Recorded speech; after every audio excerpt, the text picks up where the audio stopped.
Imagine you are deathly ill. You are weak. You are shaking. Your body is struggling to survive.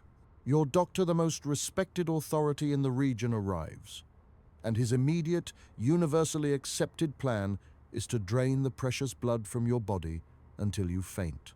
He must weaken you in order to save you. This wasn't punishment. This was the single most popular and enduring medical procedure in history. For nearly 2,500 years, bloodletting was the answer to everything. Fevers, plague, madness, infection, and even simple fatigue. How did doctors justify draining the life from their patients? And why did this practice survive longer than the entire modern medical era? Ignorance, quackery, or a cruel mistake? That analysis creates distance. It allows us to believe we are fundamentally superior to our ancestors. That assumption is the first mistake.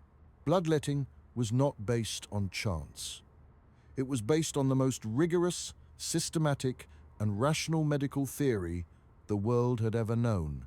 And that makes the history much darker.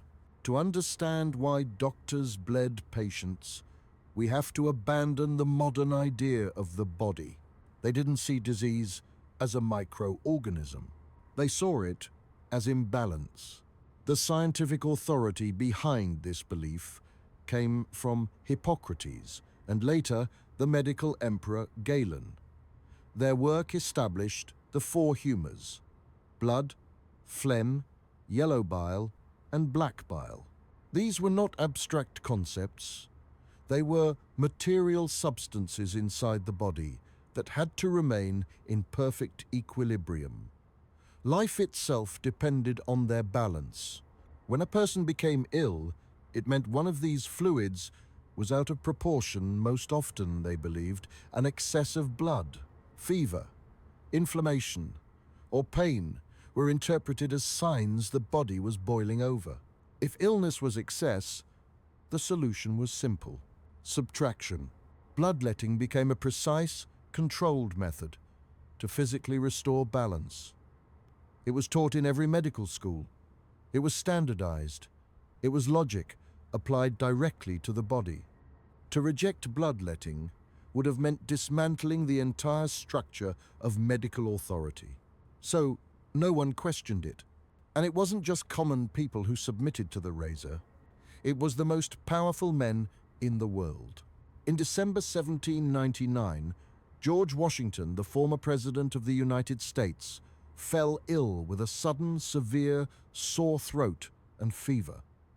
The most distinguished physicians in the young nation were summoned. Their diagnosis was immediate: imbalance. In the heavy-curtained bedroom at Mount Vernon, despite the fire, the air was cold. The doctors did not hesitate. Over the course of less than 24 hours, Washington was bled 4 times through incisions and blistering agents. Nearly half of his total blood volume was removed. Washington understood the prevailing science.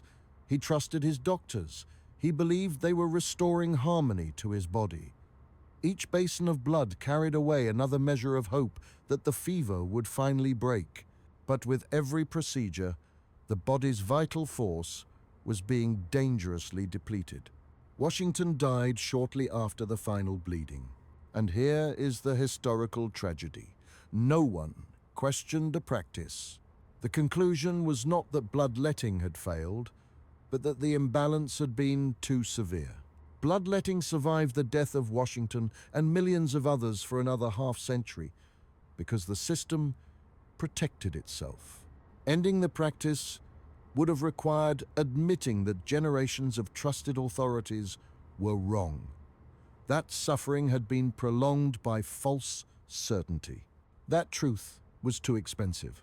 The collapse did not come from moral outrage. It came from mathematics. In the 1,830 seconds, French physician Pierre-Charles Alexandre Louis began systematically comparing outcomes. He recorded large groups of pneumonia patients, those who were bled and those who were not. The results were humiliating. Patients who were bled died more frequently and more quickly. This was the birth of evidence-based medicine. The humors collapsed under data. Germ theory replaced imbalance, and once the logic failed, bloodletting lost its authority. We look back at bloodletting with horror. We tell ourselves we would never willingly harm our bodies in the name of a cure. But the mechanism has not disappeared. We are still obsessed with imbalance. We chase modern remedies that promise to detoxify, cleanse, or realign invisible forces inside us. We submit to extreme regimens, dangerous fasts, unproven supplements in exchange for hope. We still believe that suffering can be therapeutic. The people who submitted to bloodletting were not foolish. They were people in pain, trusting the highest authority of their time. They believed that this time, the cure would finally work. The question is not whether we are smarter than they were. The question is what unproven theory of imbalance we believe in today.